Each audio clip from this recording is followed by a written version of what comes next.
En esta vida tendrás dificultades y muchas de ellas fuera de tu control.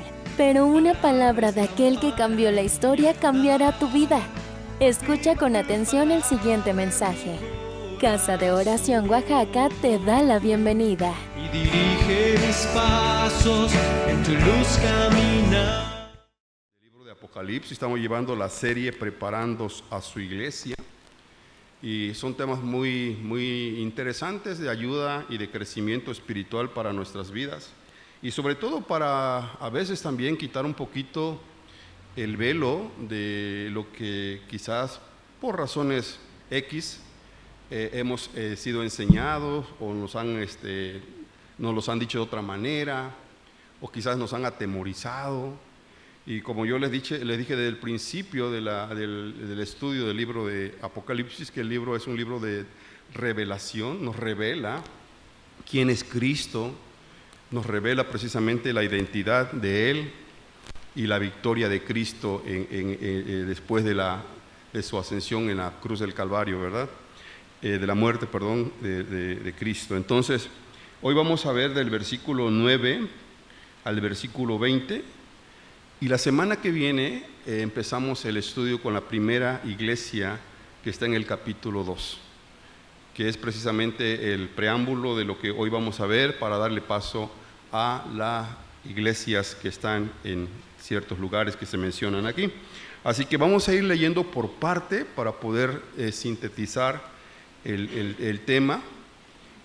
Y después pues ya cerraremos con esto, ¿no? Yo le voy a pedir también ahí a Brian, al director de alabanza, que se prepare para al final tener un tiempo de adoración a Dios, que seguramente se va a desprender de esta lectura de la palabra. Así que recuerden, el tema se llama El secreto revelado y la serie es Preparando a su iglesia. Entonces leamos el versículo 9 del primer capítulo del libro de Apocalipsis. Dice: yo, Juan, vuestro hermano y copartícipe vuestro en la tribulación, en el reino y en la paciencia de Jesucristo. Estaba en la isla llamada Patmos por causa de la palabra de Dios y el testimonio de Jesucristo. Aquí hay algo bien importante que nos habla acerca de lo que Juan quiere enseñar. Primeramente, recuerden ustedes que Juan fue nombrado apóstol, que estuvo en el tiempo de la evangelización de Cristo y que además se considera a Juan aquel discípulo amado de Jesús. Entonces, de entrada, lo que estamos viendo a un hombre con una identidad de humildad. Juan no se dice yo Juan apóstol de Jesucristo o yo Juan ministro de Jesucristo, sino Juan sí se presenta tal cual es. Le dice: yo soy Juan y soy hermano y copartícipe de ustedes. O sea, Juan en primera instancia no se muestra con esa identidad de apóstol. ¿Por qué? Porque él precisamente lo que está tratando de hacer Juan es ponerse en la misma dimensión de los hermanos que estaban pasando por unas tribulaciones que era causa de la predicación de la palabra de Dios. Y entonces Juan dice: yo Juan, hermano y copartícipe. Hermano y copartícipe. Qué interesante es que nosotros podamos en nuestra calidad de hermanos en la fe, podernos identificar con los demás desde una perspectiva de humildad y no tal vez de una perspectiva de ser más alto que los demás. Y sabiendo también que hay personas que pasan por momentos complicados en la vida, por momentos difíciles, y que muchas veces por las razones que sean, perdemos de piso primeramente quiénes somos en Dios. Estos hermanos estaban pasando por tribulación, por momentos difíciles. Y Juan se identifica con ellos y le dice: yo también soy hermano, es decir, yo también he pasado por todo esto que ustedes están viviendo y soy copartícipe de ustedes en la tribulación. Lo primero que tenemos que establecer aquí en este pasaje es esa identidad de hijos de Dios y de los cuales debemos de tener esa naturaleza de humildad delante de los demás hermanos y de aquellos que pasan por situaciones difíciles.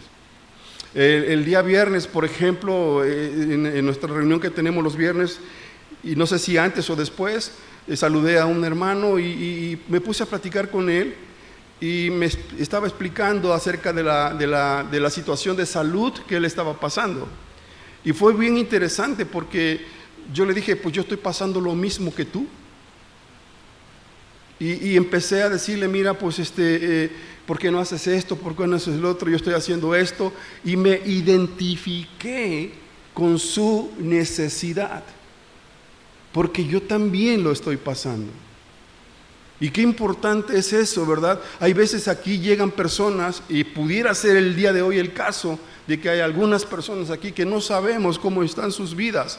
Y no estoy hablando de una vida de pecaminosidad, eso no. Estoy hablando de una situación que estén pasando de difícil, ¿verdad? Algún mal diagnóstico o algo que estén pasando. Y qué interesante es podernos identificar en el carácter de humildad, hermanos, con los que están pasando por momentos difíciles. Hay gente que llega aquí y se van y se llevan quizás el dolor en su corazón por algo que están viviendo, y nosotros no nos percibimos de eso, porque muchas veces pudiéramos estar quizás en la calidad de que yo soy el pastor, yo soy el líder, yo soy el ministro, y pues yo no me siento con nadie, ¿verdad? Yo siempre les he dicho que aquí todos somos iguales, ¿cierto o no? Aquí todos somos hijos de Dios. El hecho que yo esté aquí parado hablándole a ustedes no me hace más que ustedes, ni me siento más que ustedes, ni lo soy tampoco. Soy un simple mortal igual que ustedes, y estamos aquí por la gracia de Dios, y que buscamos cada día ese premio al supremo llamamiento de Cristo Jesús, que estamos en el proceso. Y que solamente tengo una responsabilidad de enseñar la palabra de Dios. Pero de ahí afuera todos somos iguales delante de los ojos de Dios. Y Juan hace eso. Juan dice, yo soy Juan, no soy el apóstol. Miren, Juan se pudo poner las etiquetas de el que era el consentido de Jesús, ¿sí o no? El que era el consentido de Jesús. Y mira, yo tuve el privilegio de recostarme sobre el pecho de Jesús. ¿Tú no? No, él no hizo eso. El Juan se pone en los zapatos, por llamarle así, de los que pasan por momentos difíciles. Y dice, hermano, y copartícipe vuestro, ¿en dónde, hermanos? En la tribulación, en el reino y en la paciencia de Jesucristo. Fíjese, 3 cosas por las cuales Juan hace una identificación de identidad. 1, dice, yo soy copartícipe en las tribulaciones. Es decir, yo también pasé por lo que ustedes están pasando. Yo también experimenté el dolor, yo también experimenté el rechazo, yo también experimenté la crítica, yo también experimenté la persecución. Y lo que ustedes están pasando, yo también lo estoy pasando o lo pasé, soy copartícipe. Tal es así que estoy exiliado en la isla de Patmos. Aquí lo menciona, el lugar donde él estaba a causa, y lo dice ahorita, del testimonio y de la palabra de Dios. Es interesante lo que Juan está diciendo, copartícipe en las tribulaciones. También le dice Juan, animando a sus hermanos que pasan por tribulación. Y no nada más estamos siendo copartícipes de las tribulaciones, sino también seremos copartícipes en el reino de los cielos. Aquí estamos quizás siendo copartícipes en las tribulaciones, en los momentos adversos de la vida. Pero cuando estemos allá con Jesucristo, todos los que estamos aquí seremos copartícipes del reino de los cielos. ¿Cuántos dicen amén por eso? Voltea con tu hermana, hermano, dile, tú también serás copartícipe de las glorias del Rey de Reyes y Señor de Señores allá arriba. Porque si hoy sufrimos, mañana estaremos gozando con el Señor. Amén. Y dice, y también copartícipe, dice, en la paciencia. Esta palabra paciencia significa perseverancia. Perseveramos a pesar de las pruebas, perseveramos a pesar de las tribulaciones, perseveramos a pesar de las situaciones que se nos presenten en la vida. Somos copartícipes de esa perseverancia. Aquí no se vale desmayar. Se vale seguir empujando para adelante, pero no se vale desmayar. Y Juan lo que está haciendo es diciéndole, tenemos un privilegio de sí pasar por las tribulaciones, pero vamos a ser copartícipes del reino. Así que perseveremos en las cosas del Señor. Perseveremos en las cosas del reino de los cielos. Y Juan dice, este motivo por el cual yo estoy en Patmos y ustedes están pasando por los momentos difíciles son por dos razones. Primero, por la causa de la palabra de Dios, y dos, por el testimonio de Jesucristo. Es decir, que Juan lo que está diciéndole a estos hermanos que estaban pasando estas situaciones difíciles es que lo que les originó las tribulaciones y que lo que originó que en ellos estén pasando por momentos difíciles es precisamente el haber aceptado la palabra de Dios y haber dado testimonio de quién es Jesús. Por lo tanto, entonces, no nos desanimemos ni desistamos a lo que estamos haciendo. Así que perseveremos adelante. Sigamos adelante, porque es importante entender lo que Dios quiere hacer en la vida de aquellas personas que perseveran a pesar de lo que puedan estar viviendo, pasando. Que las dos causas principales por las cuales ellos sufrieron el rechazo y la humillación fue por la palabra de Dios y el testimonio de Jesucristo, que es exactamente lo mismo que pasa hoy en día la iglesia. ¿Cierto o no? Tú te puedes identificar con alguien y te dicen, ¿y de qué religión eres? Lo primero que quizás te preguntas hasta en los trabajos, ¿verdad? Ahí cuando llenas el formato de solicitud de empleo, religión, y le pones, ¿qué le pongo? Y otro dice, no sé. No, tú ponle cristiano evangélico. Y le puedes poner, y a mucha honra. Y vas a ser perseguido, te van a criticar, vas a sufrir humillación. ¿Cuántos han pasado humillaciones en su trabajo a causa del evangelio? Yo hace unos años que tuve una responsabilidad, me decían cuando estábamos así en la mesa, decían, no, a él no le pongan nada porque él es aleluya, ¿no? Y yo lo sentí, era una burla, sin embargo, no me afectaba en lo más mínimo, ¿no? Pero siempre pasa eso, te tratan de humillar, te tratan de decir, no, hermano, esto es cotidianidad en la vida, pero hay que seguir perseverando en Cristo Jesús. Amén. Entonces, lo primero que Juan hace es identificarse con los demás que pasan por tribulaciones, sabiendo que la causa por la cual él está exiliado en la isla de Patmos es precisamente por las dos razones que ya expliqué, ¿verdad?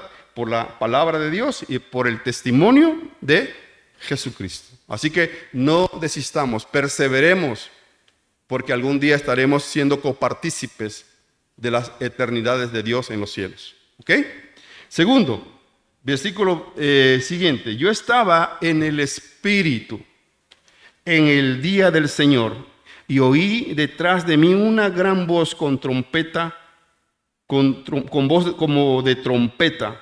Hasta ahí nada más.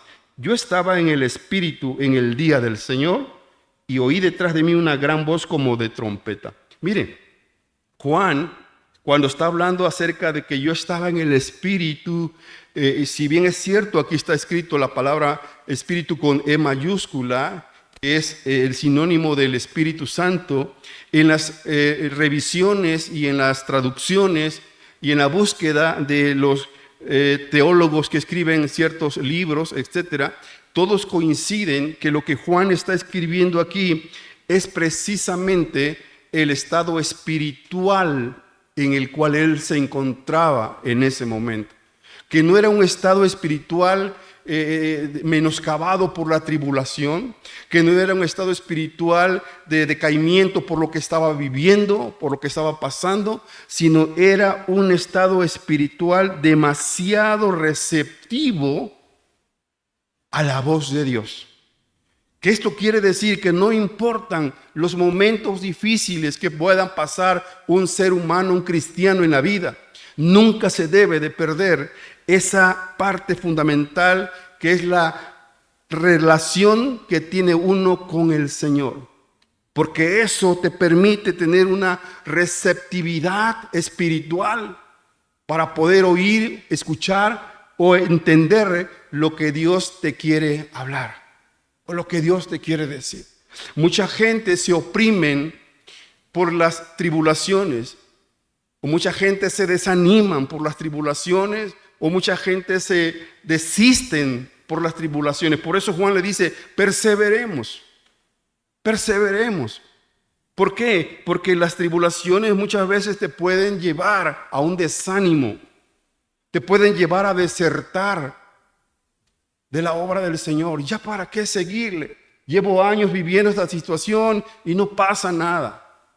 Tengo más de 25 años orándole al Señor, Señor, ayúdame, y el Señor no interviene. Ya no tiene caso, ya no tiene razón de ser. Y Juan dice, hay que perseverar, porque el que persevera en la vida espiritual va a desarrollar una alta receptividad a la voz de Dios. Y Juan lo que está diciendo es, yo estaba en el Espíritu. En otra parte, yo estaba en un tiempo de adoración a Dios, de comunión con Dios. No importa la condición en la que yo estaba. Yo estaba en la isla de Patmos, exiliado, quizás no había nadie ahí cerca de mí, árboles tal vez, animales quizás, pero nadie más que yo solo ahí. Pero eso no impidió que yo no tuviera una comunicación con Dios. Y entonces ahí, en esa parte, dice la palabra de Dios, yo estaba en el Espíritu en el día del Señor.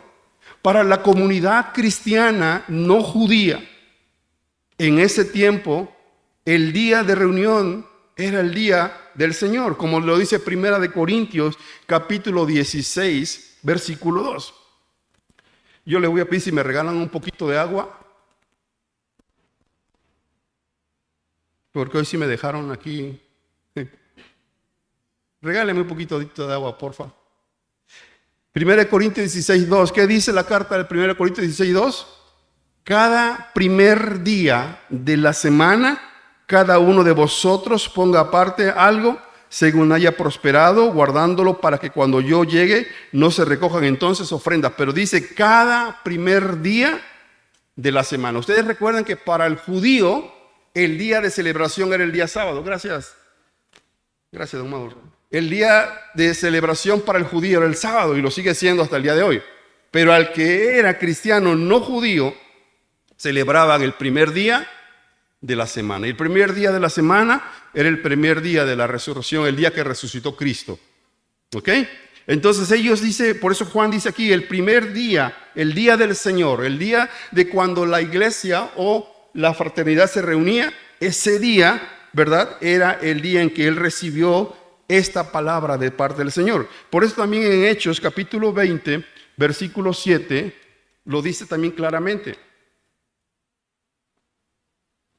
El primer día de la semana, reunidos, ¿qué dice? Los discípulos, ¿se dan cuenta?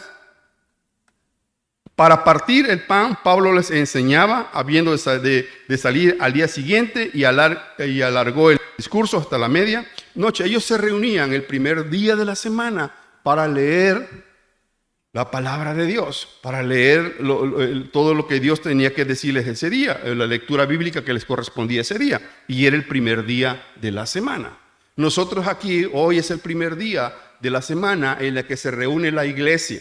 Por eso a veces es tan importante entender que el primer día de la semana es el día que yo le tengo que dar, ese día de mi adoración, de mi alabanza a Dios. Amén, que lo hago todos los días, está bien, pero el primer día de la semana es el primer día de congregación, donde todos nos reunimos para exaltar y adorar a una sola voz al Rey de Reyes y Señor de Señores. Desafortunadamente, muchas personas el primer día de la semana lo ocupan para otra cosa, ¿verdad? Ese día ya le salió que hay que ir con el podólogo, ¿verdad? ¿Sí saben lo que es el podólogo? Que ya ese día tengo que ir a comprar la despensa, que ese día tengo que ir a comprar no sé qué, que tengo que ir acá. Es el primer día de la semana. El primer día de la semana se lo tenemos que dedicar ¿a quién? Al Señor. ¿Sí o no? Lo dice la Escritura. Entonces, hermano, esta es una bonita enseñanza también para poner en orden nuestras prioridades, ¿cierto?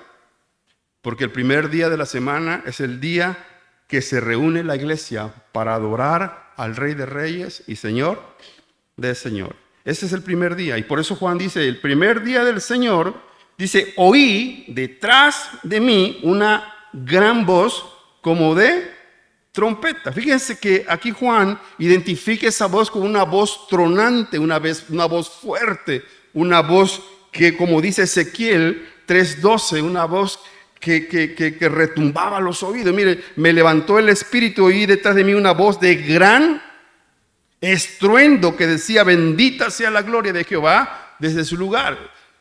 Juan se debió haber quedado pasmado al escuchar la voz. Cuando escucha esa voz fuerte detrás de él, no le da miedo, simplemente se asombra por lo que está escuchando en el tiempo de lo que él está ahí en comunión con Dios.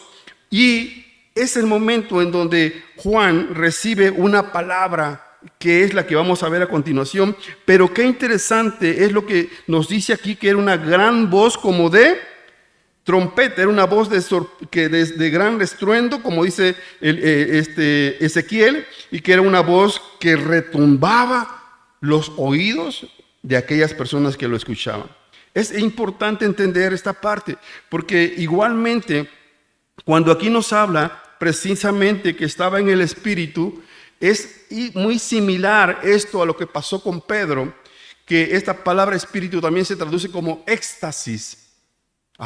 Ese éxtasis, pues ustedes lo pueden ver en varios pasajes bíblicos en relación a cómo estaban ellos o se daba ese tiempo cuando venía una visitación de parte de Dios. Por ejemplo, vayan a Hechos capítulo 10, versículo 10. Y eso es el significado literal de éxtasis. Y que proviene la palabra griega neimatí, que quiere decir precisamente eso, éxtasis.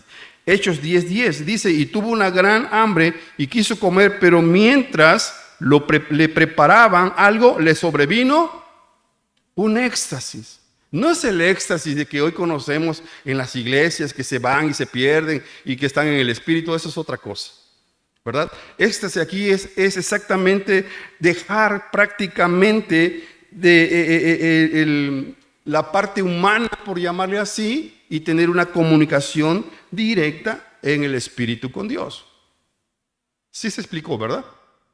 Es dejar la parte humana, es decir, tratar de dejar de escuchar la voz humana para poder entender y escuchar la voz de Dios, que era la forma de éxtasis para poder entender esta parte. Y ahí es donde Juan escucha la voz tronante de Dios y escucha lo que Dios le quiere decir. Y entonces dice el versículo siguiente, yo soy el alfa y la omega, el primero y el último. Dice, yo soy el alfa y el omega. Esto lo repite tal cual lo dice el versículo 8 de este mismo capítulo. Es decir, Dios, cuando Juan escucha esta voz, lo que está escuchando Juan es una gran voz que le dice, yo soy el que era antes y después. Yo soy el alfa y el omega, el que era el principio y que es el fin, el Dios todopoderoso. Esta palabra, alfa y omega, tiene varias connotaciones. Dios todopoderoso, Dios omnisciente, Dios del cielo, Dios soberano, ¿verdad? Y todas las connotaciones que podamos poner en relación a la soberanía y a la deidad de Dios. Y lo que Juan escucha de entrada es en esa voz, yo soy el alfa y la omega, el Dios todopoderoso. Y cuando él se queda pendiente, dice, esa voz le dice, escribe en un libro lo que ves y envíalo a las 7 iglesias que están en Asia. Es decir, que a través de ese éxtasis de Juan, la palabra tronante de Dios le dice, escribe en un libro lo que ves. Y empieza a vaciarlo de tu mente ahora sí que a papel, por llamarle así, y empieza a escribirlo y lleva un destinatario especial a las 7 iglesias y las enumera que están en donde, en Asia, a Éfeso, a Esmirna, a Pérgamo, a Tiatira, a Sardis, Filadelfia y la Odisea. Había otras 2 iglesias más, pero no las mencionan aquí. Sin embargo, menciona las 7 iglesias. La palabra o el número 7 en toda la Biblia significa plenitud. Tú te vas a encontrar que había 7 candeleros, 7 estrellas y así sucesivamente. Dentro del estudio de Apocalipsis vamos a ir viendo el número 7 muy frecuentemente. Y el número 7 para ellos significaba o simbolizaba plenitud. ¿Ok? Entonces él escucha aquella voz y empieza a escribir y empieza a hacer lo que el ángel le estaba diciendo o la voz le estaba diciendo y le dice versículo 12, y me volví para ver la voz que hablaba conmigo. Es decir, volteé para ver quién me hablaba. Fíjese cómo fue esta parte de Juan. Juan escucha la voz detrás de sí y cuando escucha lo que le estaba diciendo se voltea para ver quién le estaba hablando. Y es muy interesante esta parte, porque cuando Juan se voltea, y aquí es donde viene algo sumamente revelador para la iglesia, dice que él se voltea para ver quién hablaba conmigo. Él quería cerciorarse de la voz que le estaba hablando. Y entonces cuando él voltea, dice que inmediatamente, cuando él voltea, dice, vuelto, vi 7 candeleros de oro.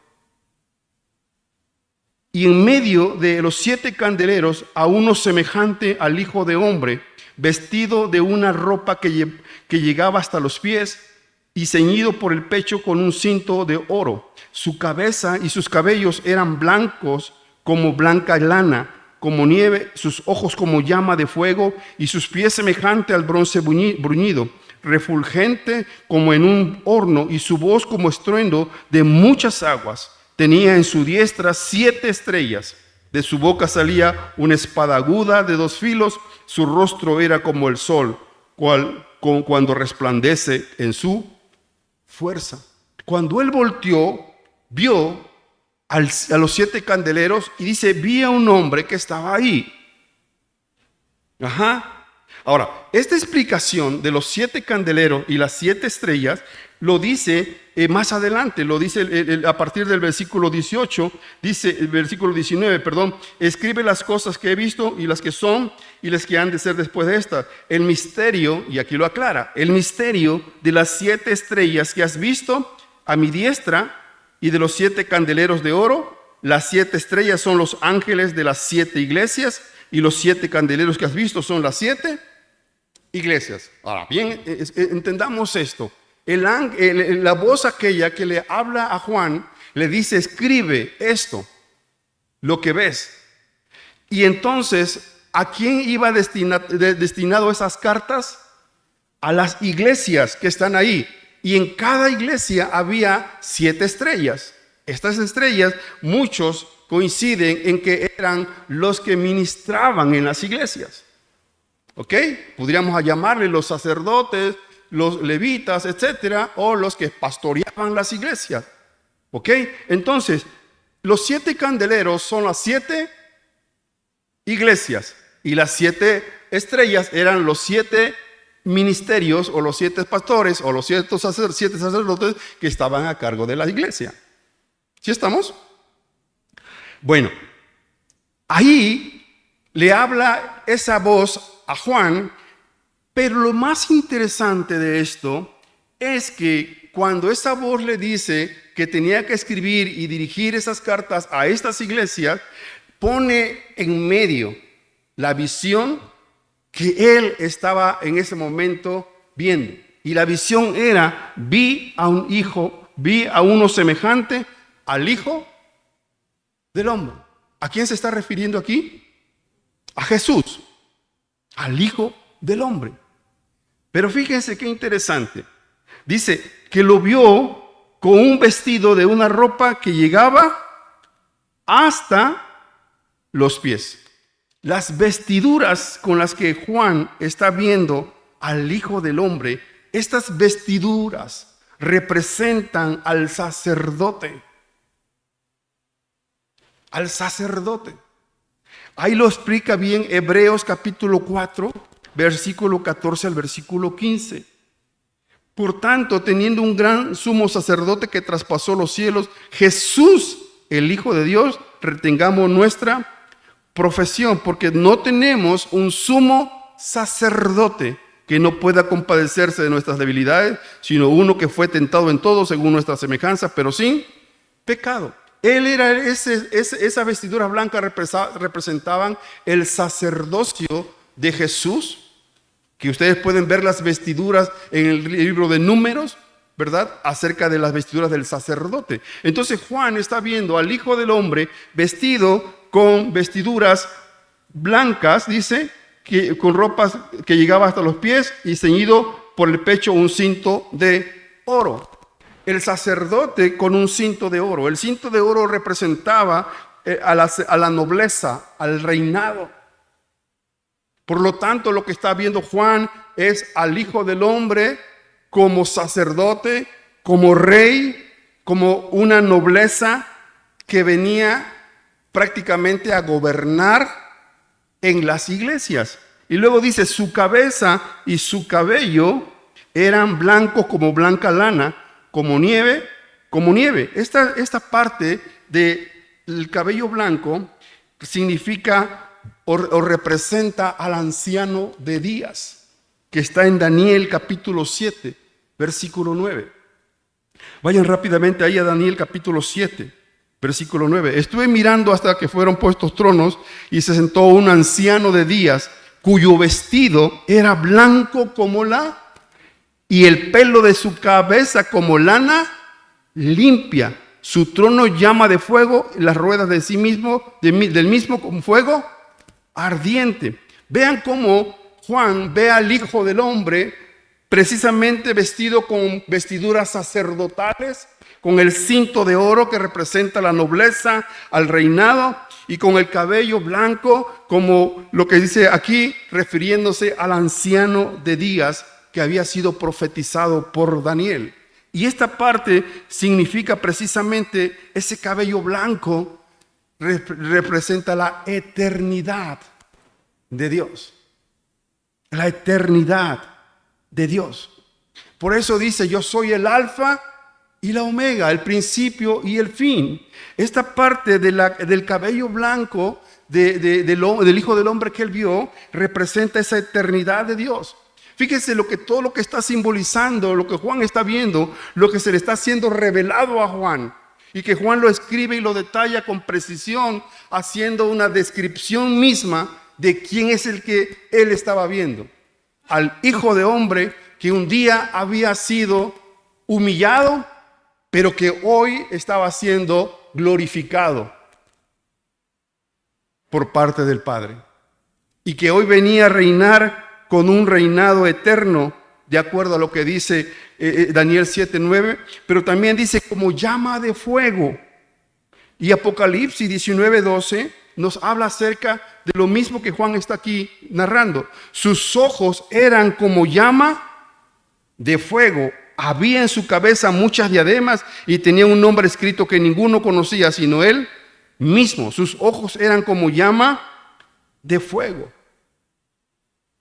Es más, es decir, eran unos ojos que traspasaban, por llamarle así, cualquier objeto. Y por qué no podía decir también traspasaba a sí mismo el corazón del hombre. Representa esta parte el ojo de la llama de fuego de Dios, de Jesús. Representa la omnisciencia de Jesús. Él es omnisciente, Él lo sabe todo, Él escudriña todo lo más profundo de nuestro corazón. Nosotros nos podemos engañar a nosotros mismos, pero no podemos engañar a Dios, porque Él lo sabe todo. Él es omnisciente. Juan 2:25, mira lo que nos dice Juan 2:25. Juan 2:25. Y no tenía necesidad de que nadie le diese testimonio del hombre, pues él sabía lo que había en el hombre.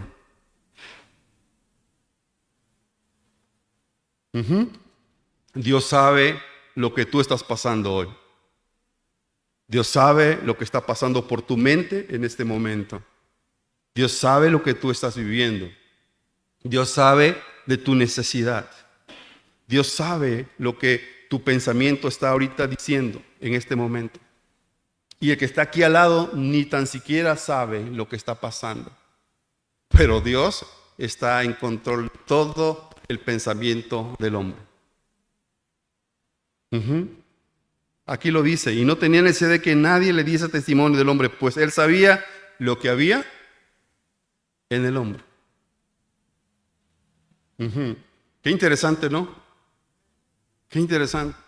Porque a veces, repito, nos podemos engañar a nosotros, podemos engañar a los demás, pero a Dios no lo engañamos. Voltea con el que tienes ahí a la par contigo, dile, a Dios no lo engañamos. Te engañas tú solito, pero a Dios no.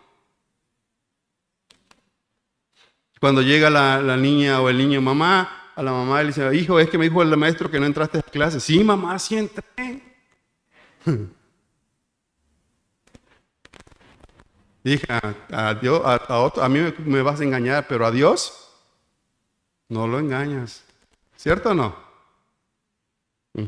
Porque Él es un Dios omnisciente. Y luego dice aquí, dice, y sus pies semejantes al bronce bruñido. Y sus pies los pies representan precisamente varias cosas. Solamente pudiéramos nombrar dos. Una, juicio.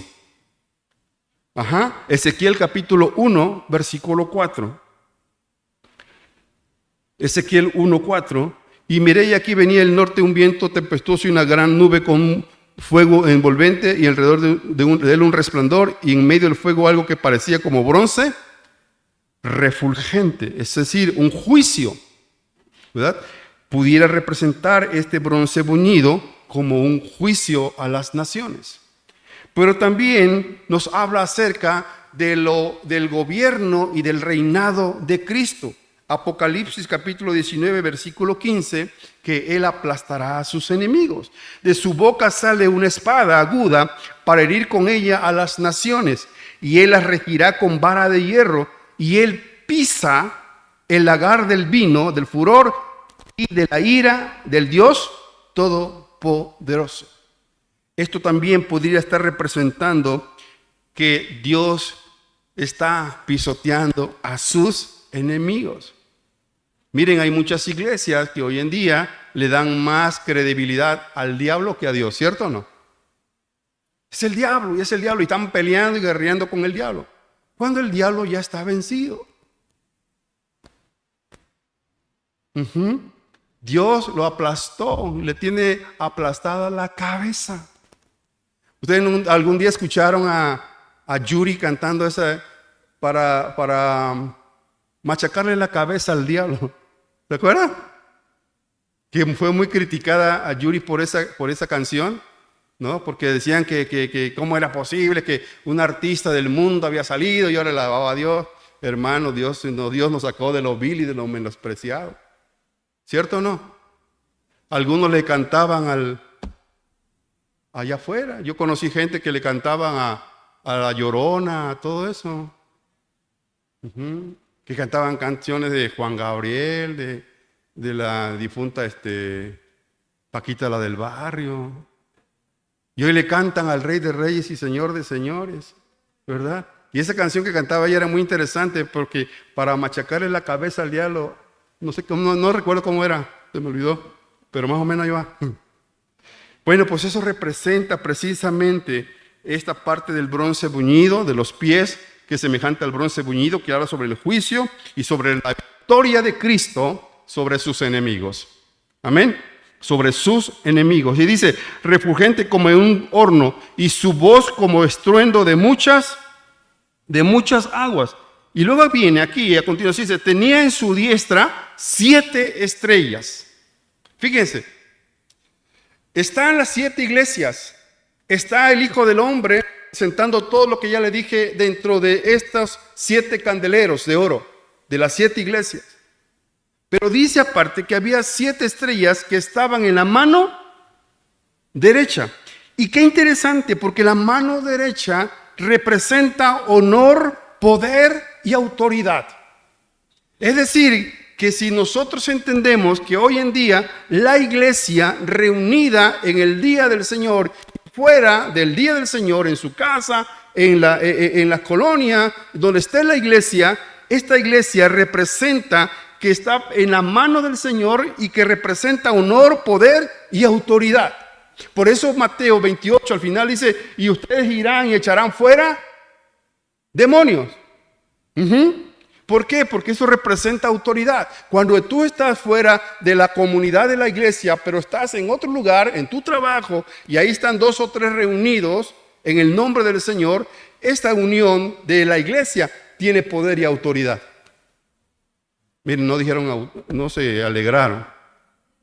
Porque tú te puedes reunir con 2 o 3 hermanos ahí en el trabajo y que ahí representa la iglesia. Y en 2 o 3 está representada la iglesia. Y la iglesia tiene poder y autoridad para echar fuera demonios, para sanar enfermos. Que no es necesario que vaya el pastor o el líder a orar, porque ahí está la iglesia representada. Y está en la mano derecha del Señor, que la iglesia es sostenida por Dios. Fíjense qué interesante, esto a mí me llena de alegría.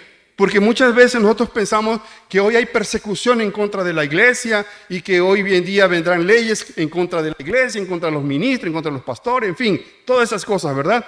Pero no nos debe de dar miedo, porque la iglesia está en las manos de Dios. Y si la iglesia está en las manos de Dios, nada nos va a poder arrebatar de su mano. La Biblia nos dice en Juan capítulo 10, versículo 18, ¿verdad? Mateo 16, 18, que dice que las puertas del Hades no van a prevalecer en contra de su iglesia. Dice, y yo también te digo que tú eres Pedro, y sobre esta roca edificaré mi iglesia, y las puertas del Hades, no prevalecerán contra ella. Iglesia, que estás aquí reunida hoy este día, las puertas del Hades no van a poder contra ti, porque tú eres la iglesia.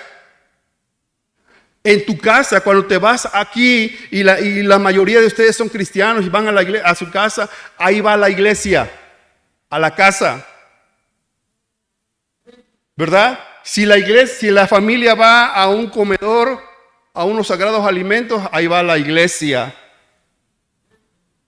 No, aquí vamos con mi suegra, aquí va la iglesia. Aquí va la iglesia reunida. Y cuando la iglesia está ahí reunida, ahí hay poder, ahí hay autoridad. Vas a un hospital, 2 o 3 que creen en el poder de Dios, ahí va la iglesia, hermano. Y tú oras ahí por sanidad y ahí está la iglesia con poder y autoridad. Mire, hermano, yo no sé si eso te anima, si eso te da alegría en tu corazón, de saber que la iglesia es movible y donde quiera que vaya la iglesia, ahí está la representación de Cristo. Ahí está la representación de Cristo. Por eso dice Mateo 16, 18, las puertas del Hades no prevalecerán contra ella. Y por eso es interesante entender que tenía en su diestra a 7 estrellas y dice, de su boca salía una espada aguda de 2 filos y su rostro era como el sol cuando resplandece en su fuerza. De su boca salía una espada aguda de 2 filos. La espada representa la palabra de Dios.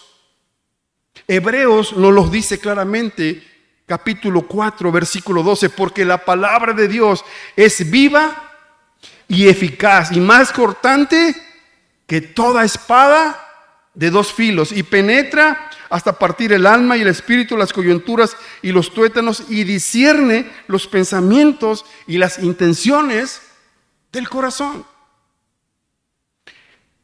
Efesios capítulo 6, versículo 17. Y tomad el yelmo de la salvación y, ¿qué dice? La espada del Espíritu, que es la palabra de Dios. Cuando la iglesia va a orar por un enfermo, tiene que llevar su espada. No es que aquí vino el apóstol, el reverendo. No. Que en la iglesia deje de brillar el hombre y brille la luz de Cristo. Porque una iglesia en sí misma, sin la luz de Cristo, no brilla, ni tan siquiera una calle oscura, pues. La iglesia necesita la luz de Cristo para brillar. Jesús dijo, yo soy la luz del mundo. Yo soy la luz. Él es la luz. Si la iglesia está inmersa en la luz, esa iglesia brillará.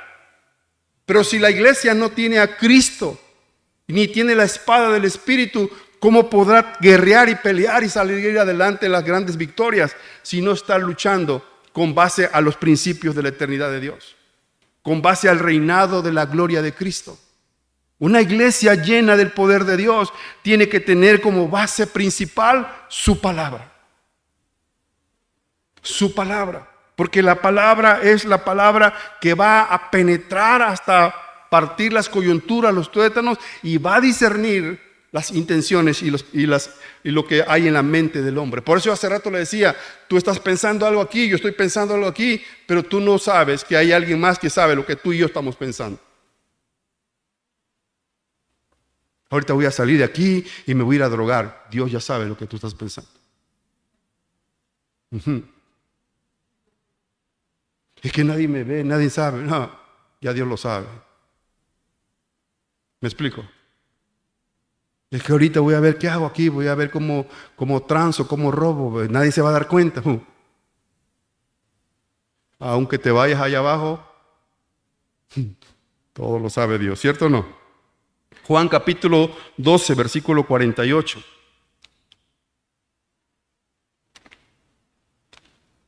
El que me rechaza y no recibe mis palabras tiene quien le juzgue. La palabra que he hablado, ella le juzgará en el día postrero. Es la palabra, es la espada que debe de tener la iglesia. Mire, hermano, muchas veces una iglesia no crece espiritualmente porque lo menos que se habla es la palabra y lo más que se habla es las grandezas del hombre. Por eso Juan dijo, yo Juan, no yo apóstol. Yo Juan, hermano con ustedes. Porque para entender esto hay que entender que el reinado de Cristo Jesús en la tierra vino precisamente como sacerdote, como rey, como esa llama de fuego, ese reinado de Cristo a establecer su identidad en la iglesia. Una iglesia sin la identidad de Cristo no es iglesia. Pudiéramos tener, miren, por ejemplo, una iglesia puede brillar mucho. Puede una iglesia tener el mejor lugar, las mejores condiciones, los mejores cantantes, los mejores programas, los mejores invitados, ¿verdad? Las mejores maravillas la iglesia. Pero si no brilla la luz de Cristo en esa iglesia, todo lo demás es paja. Podrá tener un grupo de alabanza, 20, 30, 40, 50 aquí arriba, danzando. Pero si no brilla la luz de Cristo, de nada sirve. Será todo un fulgor así, que va y se difumina y desaparece. Para que la luz en una iglesia brille, tiene que estar Cristo en la iglesia. Y Cristo tiene que ser el que reine en la iglesia. A Cristo es el que se le tiene que adorar en la iglesia. A Cristo es el que se le tiene que bendecir en la iglesia. Y a Cristo es el que se le tiene que dar la gloria y la honra en la iglesia. No es al hombre, es a Dios. Y entonces dice que de la boca de ella salía una espada aguda de 2 filos y su rostro era como el sol cuando resplandece con su fuerza. Esa palabra sol tiene que ver mucho con el sol de justicia que establece Malaquías capítulo 4 versículo 2. Mas a vosotros los que teméis mi nombre, ¿qué dice aquí, hermanos? Nacerá el sol de justicia y en sus alas traerá salvación y saldréis y saltaréis como becerros de la manada. Él es el sol de justicia, Él es el que resplandece y es el que debe de resplandecer en la iglesia, hermano. Yo creo que la iglesia hoy en tiempo tiene que regresar como la iglesia primitiva, que la gloria y la honra se le daba a Dios y era el único que recibía todo el honor y toda la gloria. Por eso Juan, cuando dice versículo 17, cuando vi esto o cuando le vi, caí como muerto a sus pies. Caí como muerto a sus pies. Para un judío, ver la gloria del Señor o algo parecido a eso representaba temor y miedo. Ajá. Y esta palabra, caí como muerto, representa también el respeto a Dios. El respeto a Dios. El darle el valor al reinado de Cristo. Como dice Isaías capítulo 6, versículo 1. Isaías 6:1, visión y llamamiento de Isaías en el año que murió el rey Usías. Vi al Señor sentado sobre un trono alto y sublime, y sus faldas llenaban el templo. Es decir, que la iglesia, cuando está adorando a Dios, debe de haber un respeto a Él en la palabra, en la adoración y en la comunión con los santos. Aquí se les pide encarecidamente que apaguen sus celulares en el momento de la adoración y en el momento de la palabra. Pero siempre se cuela uno por ahí, ¿verdad? Que de repente está uno predicando y el mensaje. Esto simboliza el respeto que se le debe de tener a la palabra y a la adoración a Dios. Amén. Así que, hermanos queridos, no nos vayan a provocar a decomisar celulares aquí en la iglesia. Porque nos llenaremos, bueno, está bien, porque llenaremos de ofrendas y los venderemos y sacaremos paz. No, pero significaba para un judío respeto, adoración, temor. Respeto, adoración, temor. Un judío caía como muerto al ver la gloria de Dios. Miren lo que dice Génesis capítulo 3, versículo 8. Génesis 3:8, vamos a estar terminando. Y oyeron la voz de Jehová Dios, que se paseaba en el huerto al aire del día, y el hombre y su mujer se escondieron de la presencia de Jehová Dios entre los árboles del huerto. Aquí empezamos a ver ese temor hacia Dios. Nadie lo podría ver de esa manera. Génesis 17:3. Entonces Abraham se postró sobre su rostro y Dios habló con él diciendo, se postró, no quería ver el rostro del Señor. Éxodo capítulo 3, versículo 6. Y dijo, yo soy el Dios de tu padre, Dios de Abraham, Dios de Isaac y Dios de Jacob. Entonces Moisés cubrió su rostro porque tuvo miedo de mirar a Dios. Para un judío, mirar a Dios representaba esto. No lo podían ver. Había un temor, un respeto, y así debe de ser en la iglesia. Debe de haber un temor y un respeto a la palabra de Dios. Un temor y un respeto a la adoración a Dios. Un temor y un respeto a lo que se hace en la iglesia. Y dice, y él puso su diestra sobre mí diciendo, no temas. Es decir, no tengas miedo. No tengas miedo. Y es muy interesante esta parte, no tengas miedo, porque lo que Juan estaba viendo no era cosa menor. Estaba viendo al Hijo de Dios resucitado. Al Hijo de Dios que venía a reinar al mundo entero. No era cosa menor lo que Juan estaba viendo. Y su corazón se enardeció, tuvo miedo, en relación acerca de lo que él estaba viendo. Y viene la mano de Dios, la voz de Dios, y le dice, no tengas temor. No tengas miedo. Yo soy el primero y el último. Hay 3 razones, querida iglesia, para no tener miedo en esta vida. hay 3 razones fundamentales que Juan escribe aquí a la iglesia para no tener miedo. Primero, yo soy, dice, el primero y el último. Habla acerca de la realidad de Dios. Habla acerca de ese manifiesto de Dios en la vida del creyente, que para muchos simboliza, creen que esto es solamente una creencia o un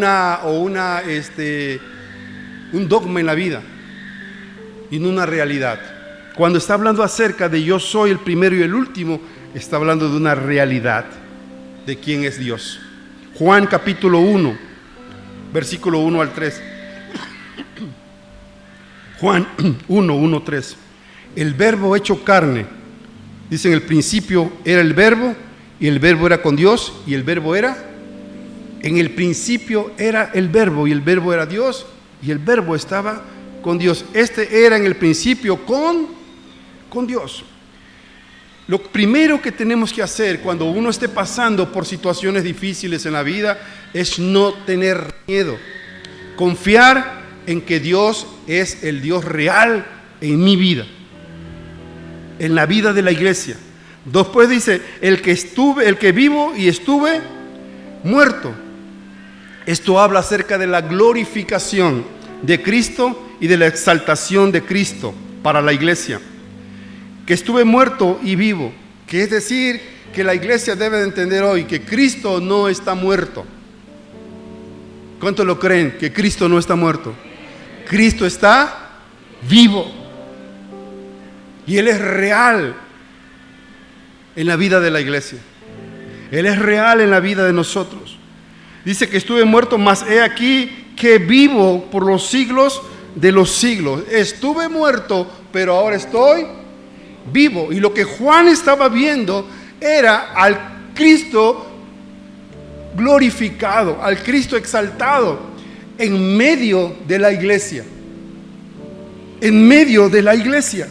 Y lo que más impresiona acá, dice, y tengo las llaves de la muerte y del Hades.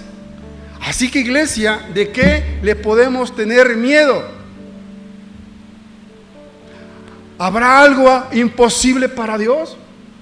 No. ¿Por qué tener miedo a las tribulaciones si en la iglesia el que reina es Cristo y Cristo es más que las tribulaciones? Cristo es más que el dolor, Cristo es más que el sufrimiento. Cristo es victoria, Cristo es gloria, Cristo es reinado, Cristo es poder. Y lo que en una iglesia tiene que prevalecer precisamente es la adoración al Rey de Reyes y Señor de Señores.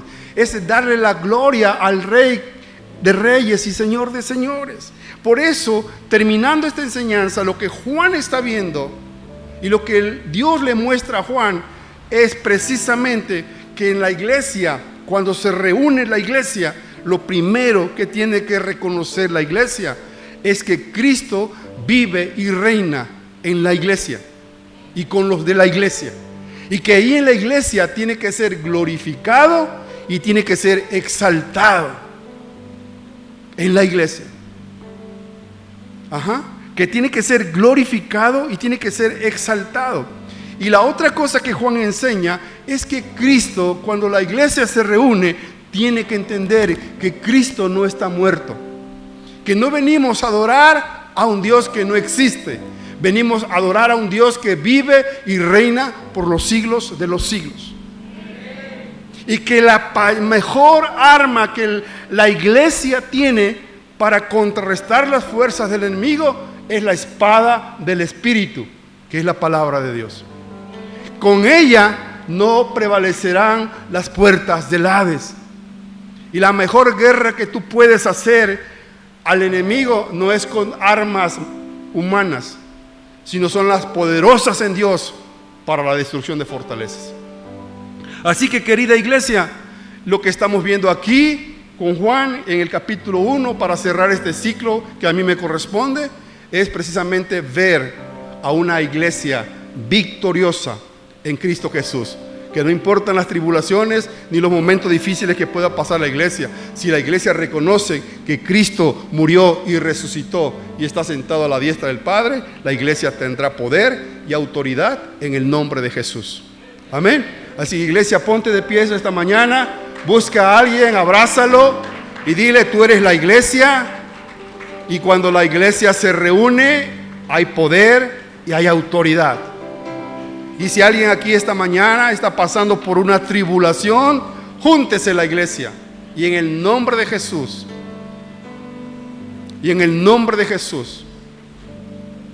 saldremos victoriosos este día. Amén. Y miré alrededor del trono a millones. Hoy escuchaste un mensaje de amor. Deseamos ser de bendición a tu vida. Si deseas más información o asistir a nuestras reuniones de manera presencial, contáctanos en www.casadoracionoaxaca.com, en YouTube, Facebook o Instagram, @Casa de Oración Oaxaca, o envía un mensaje de WhatsApp al 951-651-7762. Recuerda, Dios tiene el control de todo. Cree y pon tu confianza en Él. Gracias por tu atención. Que Dios te bendiga.